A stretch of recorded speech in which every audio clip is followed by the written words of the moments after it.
So again, all of this coordination is scaled up to higher level and eventually to the enterprise. And behind each one of these ideas, there's actually hyperlinks that you can go and say, what does an architect do? What does a team do? What does a Scrum Master do? Or what is this concept all about? And you can actually see all of this online. It's all free. It's just a methodology that you can tap into.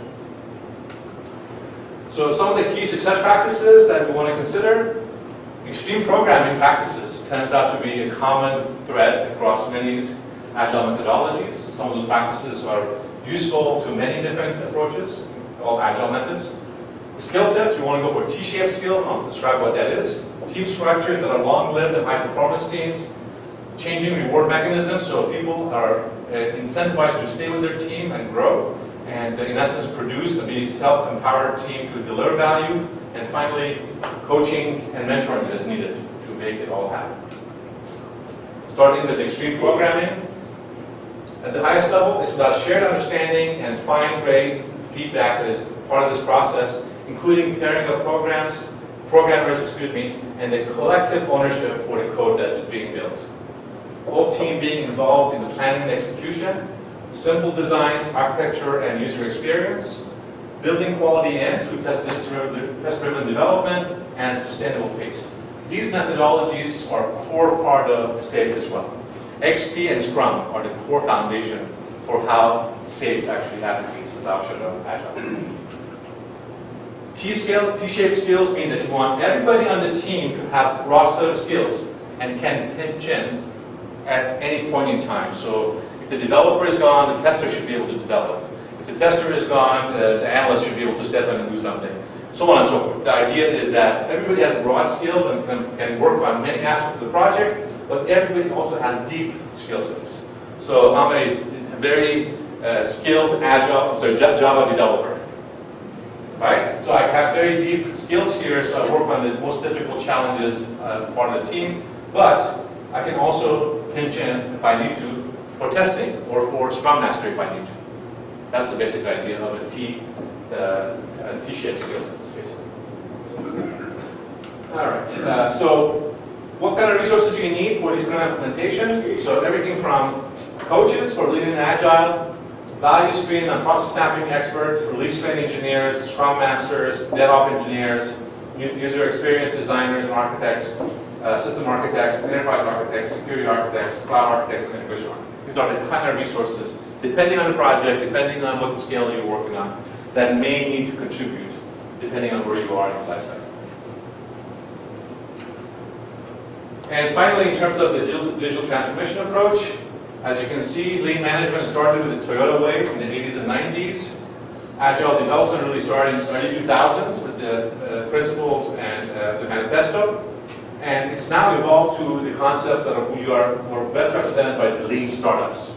Lean startup concepts about building, measuring, experimenting.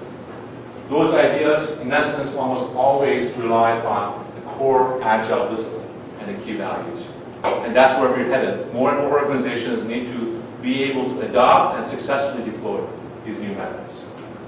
In the appendix, I've left for you several things that Raj asked about early on. Lean really has four fundamental foundations: respect for people and culture, optimizing flow, enabling innovation, and relentless improvement. Improving is the part that's built into the whole process. Leadership has to lead it, and the focus is all about creating value. It's not about plans, it's not about how we actually do things 3 years from now. It's how to optimize value in the next 2 to 3 weeks and continuously deliver on value. Every decision is about what is the value of this to the business. Always prioritizing, always optimizing on delivering value to the customer. The key items on the manifesto are: we prefer, as Agile developers, individuals and interactions over processes and tools. We don't want to say, oh, process said this. We want to say, what's going to work? How do I do this better? It's all about individuals together deciding how to do something better over relying on process and tools. Delivering working software rather than comprehensive documentation. Just enough documentation is the logic. Never go overboard. It's just enough to be able to deliver value to the client. Customer collaboration. Customer is a part of the team. a product owner or representative of the customer lives with you every day, 8 hours a day. They're part of the 2-week plan. They're the ones who sits with you and explains everything and demos the system to the actual end user or the vice president. It's all about customer collaboration, and of course, being able to respond to change over following the plan. It's perfectly okay if you decide to change everything that we're going to do in the next program increment, because we're able to adopt and adapt change. A little bit about the lean principles that are part of the SAFe methodology. These are discussions that take hours, but basic core 9 set of values. And finally, this has been proven. Many use cases, many case studies. You could go to the website and you can read detailed adoption scenarios from multiple industries.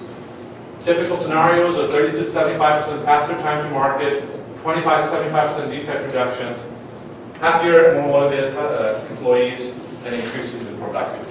It's been proven over and over and over again.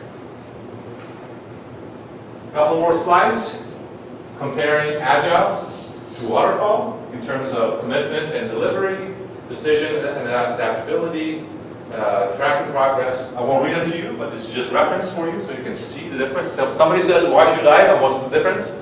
You have a quick reference guide.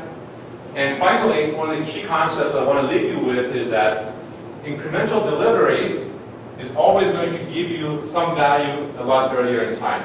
And having that value a lot earlier in time gives you a huge advantage compared to waiting 18 months or 2 years to deliver or to receive this. For many projects that do take this long, what happens unfortunately when you get to here, the whole thing gets canceled.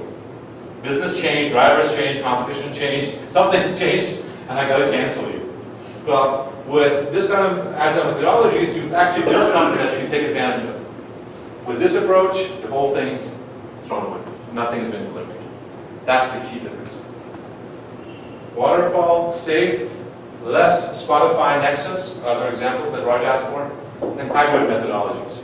The key is, do you understand the principles, and can you apply those principles to your environment to create additional value and different kind of value at a much more rapid pace for your environment?